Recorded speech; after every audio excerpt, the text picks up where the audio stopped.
విజయనగరంలో జరిగిన ఒక దారుణ ఘటన మనందరికీ కూడా తెలిసే ఉంటుంది. మేనత్తతోని ఇల్లీగల్ రిలేషన్‌షిప్ పెట్టుకొని మేనమామని ఏ విధంగా హత్య చేశాడో మనం చూస్తూ ఉన్నాం. అయితే దీనికి గల కారణాలు ఏంటి? అసలు ముఖ్యంగా ఇక్కడ మేనత్త, మేనల్లుడు ఈ వరుసలన్నవి ఎందుకు ఈ విధంగా తయారవుతున్నాయి? అంటే ఎలాంటి వరుసలు లేకుండా అక్రమ సంబంధం పెట్టుకోవడానికి ఎవరైతే ఏంటి అన్న విధంగా ఎందుకు రోజు రోజుకి దిగజారిపోతున్నారు?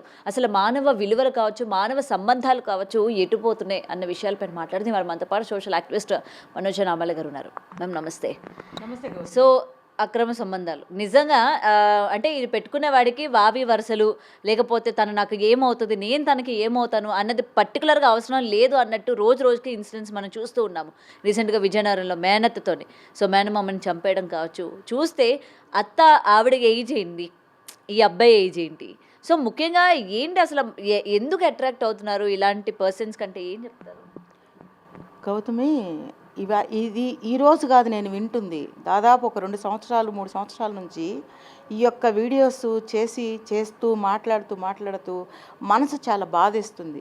ఎందుకంటే వాల్యూస్ లేవు మనుషుల మధ్యలో.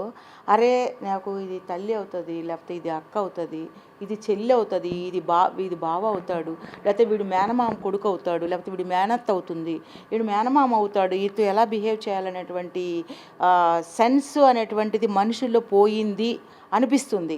కానీ ఎవరేం తిట్టుకున్నా నేను ఒక మాట అయితే అనాలనుకుంటున్నాను. ఏమనంటే, కరోనా వచ్చిన తర్వాత అందరికీ బ్రెయిన్లో ఏదో దెబ్బ తగిలిందేమో అనిపిస్తుంది. కరోనాకు ముందు లేవా అమ్మ అంటే ఉన్నాయి అప్పుడు కూడా. కానీ ఇంత దారుణంగా నేను ఈ మధ్యకాలంలో అంటే గతంలో నేను ఇంత భయంకరమైన వినలేదు. ఈ కరోనా వచ్చిన తర్వాతనే జనాల్లో ఏదో తేడా కొడుతుంది. మరి వ్యాక్సిన్ ఏమన్నా వికటించిందా, లేకపోతే వాళ్ళ బాడీకి సూట్ అవ్వక ఏమన్నా తేడాలు వచ్చేసి బ్రెయిన్లో ఏమన్నా చిప్పు దొబ్బేసిందా నాకు అర్థం కావట్లేదు. ఎందుకంటే ఈ కేసులో మేనత్త అంటే ఏంది, వాళ్ళ నాన్నకి సొంతం చెల్లో అక్కో, అంటే ప్యూర్ బ్లడ్ రిలేషను.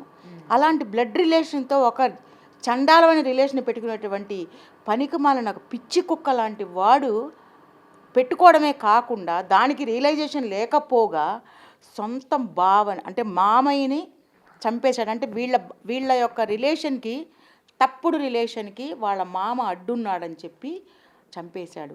వీడు చంపాడు అంటే ఈమె సపోర్ట్ లేకుండా వాడేమీ చంపలేదు. కానీ ఆమె నాకేమీ తెలియదు, నాకు రిలేషన్ ఉంది, బట్ నా భర్తని ఎందుకు చంపారో నాకు అర్థం కావట్లేదు అన్నట్టు ఆమె మాట్లాడారు. అది తప్పు. ఎందుకంటే ఆమె చెప్పేది 100% తప్పు. ఇది పోలీసులు నిర్ధారిస్తారు. రేపు పొద్దున ఎంక్వైరీ జరుగుతుంది. ఎవరు వాడిని ప్రవోక్ ఎవరు చేశారు, ఆ పిల్లాడిని ఎవరు ప్రవోక్ చేశారు, ఎందుకు చంపాడు అనేది విషయం వస్తుంది. ఎందుకంటే ఆయన్ని చంపేస్తే ఆస్తి తీసుకొని ఇద్దరు బ్రతుక్కోవచ్చు. డబ్బు గౌతమి, నేను ఒక విషయం చెప్తున్నాను. ప్రతి చోట, ప్రతి ఒక్క హత్య వెనక, ప్రతి ఒక్క మారణకాండ వెనక కేవలం 2 అక్షరాల విషయం ఉంది. ఇంకొక 2 అక్షరాలు లేవు. ఇంకొక 2 అక్షరాలు అంటే ప్రేమ అనే 2 అక్షరాలు లేవు. ఇంకో 2 అక్షరాలు ఉన్నాయంటే డబ్బు అనేటువంటి వ్యామోహం. డబ్బు అనేటువంటి వ్యామోహము ఈ యొక్క రిలేషన్షిప్ని కూడా, అంటే అది ఉన్నా లేకపోయినా కూడా డబ్బు కోసము దాన్ని కంటిన్యూ చేసుకొని ఈ డబ్బు సంపాదించేటువంటి ఈజీ మార్గాన్ని నేటి యువతులు సెలెక్ట్ చేసుకుంటున్నారు.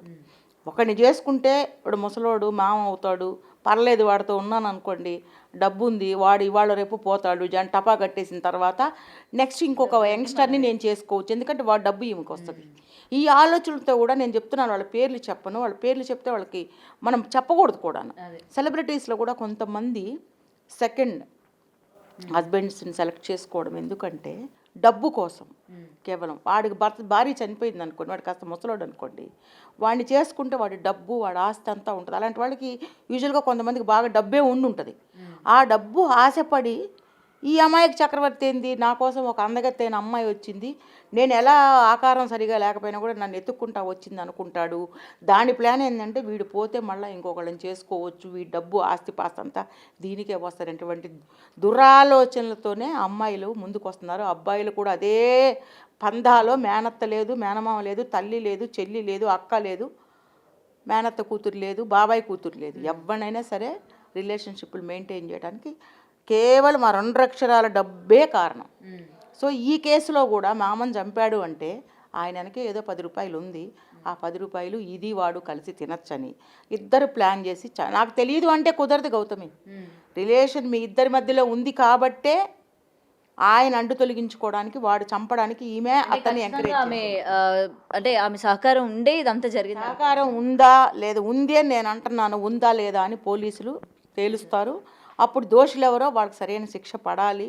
ఈ కేసులు, ఇలాంటి కేసులన్నీ ప్రూవ్ అయిన తర్వాత ఇమ్మీడియట్గా వాళ్ళకి శిక్షలు అమలు పరిచినట్లయితే కొంతలో కొంత ఈ యొక్క సంఘటనలు తగ్గే అవకాశం ఉంది. కానీ చెప్పాను కదా, కరోనా వచ్చిన తర్వాత ఈ కేసులు ఎక్కువైపోయినాయి అంటే అందరికి ఏదో చిప్పు తేడా వచ్చేసింది చాలామందికి, అందరికన్నా. ఎట్లా అంటే ఒక తండ్రికి ఇచ్చినటువంటి విలువ కన్నా ఎక్కువ బాబాయిలకు ఇచ్చేటువంటి కుటుంబాలు ఉన్నాయి మా ఇళ్లలో. నేను చెప్తున్నంత గర్వంగా చెప్తాను.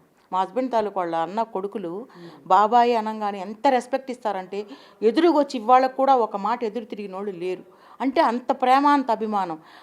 అమ్మాయిలు కూడా అలాగే ఉన్నారు బాబాయిల పట్ల. నేను చూసిన కొన్ని ఫ్యామిలీస్, మాదొకటే కాదు, మా జనరేషన్లో ఉన్న ఫ్యామిలీస్ అంతా కూడా బాబాయిల్ని ఎంతో గౌరవిస్తారు, ఎంతో గౌరవించడం నేను చూశాను. మేనత్తల్ని ఎంతో ప్రేమించడం చూశాను. మేనత్త దగ్గర ఉండి పెరిగి చదువుకొని ఉద్యోగాలు చేసినటువంటి పిల్లలు మేనత్త కూతుర్లను కూడా అక్క అని పిలిచినటువంటి కుటుంబాలని నేను చూశాను. మీకు అర్థమైందా? మేనత్త కూతుర్లు వరసకి వదిలినైనా కూడా అక్క అని పిలిచే కుటుంబాలని నేను చూశాను. ఎందుకంటే నాకన్నా పెద్దది, మా అన్నం చేసుకోలేదు కాబట్టి ఆమె వదిన కాదు, నాకు అక్క లాంటిది అనుకుని అక్క అని పిలిచిన కుటుంబాలు. అంటే ఎంత అక్క అంటే ఎంత బాండింగ్ ఉంటుంది. వదిన అంటే ఒక అడుగు దూరం అనిపిస్తుంది, అక్క అంటే చాలా ఇంపార్టెన్స్, అమ్మ తర్వాత అక్క. అలా పిలిచినటువంటి మేనత్త మేనమామ పిల్లల్ని నేను చూశాను ఈ రోజుకి. అలాంటి కుటుంబాలు ఇవాళ రేపట్లో లేవు. అసలు కజిన్ అయితే చాలు, వాడితో కలిసి తిరగడం, వాడితో సైడ్ రిలేషన్స్ పెట్టుకోవడం, భర్తకు తెలియకుండా వాడితో రిలేషన్షిప్ మెయింటైన్ చేయడం. ఆడవాళ్ళు అలాగే ఉన్నారు, అబ్బాయిలు కుర్రోళ్ళు కూడా అలాగే ఉన్నారు, ఇద్దరూ అలాగే ఉన్నారు. ఈ సమాజంలో ఈ మార్పు అనేది ఇంకా చాలా ఘోరాలు నువ్వు చూడబోతున్నావు గౌతమి. నేను ఇక్కడ ఉంటాను, నువ్వు ఇక్కడే ఉంటావు, ఇద్దరం మాట్లాడుకునే సందర్భాలు వస్తాయి. నువ్వే చెప్తావు మేడం మీరు చెప్పింది కరెక్టే అని. నేను అనుకున్నవి అంటే నేను చెప్పినవన్నీ జరుగుతున్నాయి. ఎందుకంటే ఇంత భయంకరంగా లోకం ఉండబోతుందని చెప్పి నేను అంటూనే ఉన్నాను. దానికి మించి జరుగుతున్నాయి ఈ మధ్య ఒక పాపని, చిన్న 4 ఏళ్ల పాపని తండ్రి అఘాయిత్యం చేశాడన్న విషయం వెలుగులోకి వస్తే నా మనసు ఎంత గాయపడుతుందంటే గౌతమి, వాడిని ఏ శిక్ష వేసి వాడిని ఉరిదీయాలన్నా, వాడిని చంపాలన్నా, వాడిని ముక్కలు చేయాలన్నా అంత కోపం నాకు వస్తుంది. ఎందుకంటే పసి బిడ్డ మీద వాడు అంత అఘాయిత్యం చేయడానికి పూనుకున్నాడంటే ఎంత. అందుకనే చెప్తున్నాను, వావి వరుసలు లేకుండా పోతాయి. కొంతకాలానికి కాదు, ఇప్పుడు అది స్టార్ట్ అయిపోయింది. ఇంకా కొంతకాలం పోతే తమను తాము ఇది చేసుకునేటువంటి సందర్భాలు కూడా వస్తాయి. ఎలాంటి భయంకరమైన రోజులు రాబోతున్నాయి గౌతమి. ఇలాంటి రోజులు చూడాల్సి వస్తుందంటే నాకు చాలా బాధగా ఉంది. మా తర్వాత జనరేషన్ పిల్లలు ఎలా తట్టుకుంటారు ఇలాంటి అఘాయిత్యాలని చూసి, ఇలాంటి ఘోరాలని ఈ సమాజంలో ఎలా బతుకుతారనేటువంటి భయం నాలో కలుగుతుంది గౌతమి. సో నేనేం చెప్తున్నానంటే, జాగ్రత్తగా ఉండండి. మీ పిల్లల్ని మీ కడుపులో పెట్టుకొని పెంచుకోండి. అమ్మాయిలనైనా అబ్బాయిలనైనా కంటికి రెప్పలాగా తల్లిదండ్రులు కాపాడుకోండి. అప్పుడే కొంతవరకైనటువంటి ఈ సమాజంలో ఈ దుష్టుల బారిన పడకుండా, ఇలాంటి రిలేషన్షిప్స్ లేకుండా పిల్లల్ని మీరు జాగ్రత్తగా కాపాడుకుని విలువలు నేర్పించండి. వరసలు చెప్పండి, ఇలా ఉండాలి, మనకు వరసైన వాళ్ళు వీళ్ళు, అన్నదమ్ములు వీళ్ళతో ఇలా మనం ఉండాలని పిల్లలకి మీరు కూడా చెప్పుకోండి. అప్పుడే కొంతవరకు వాళ్ళకి అవగాహన ఉంటుంది అని నేను చెప్పదలుచుకున్నాను గౌతమి. Thank you.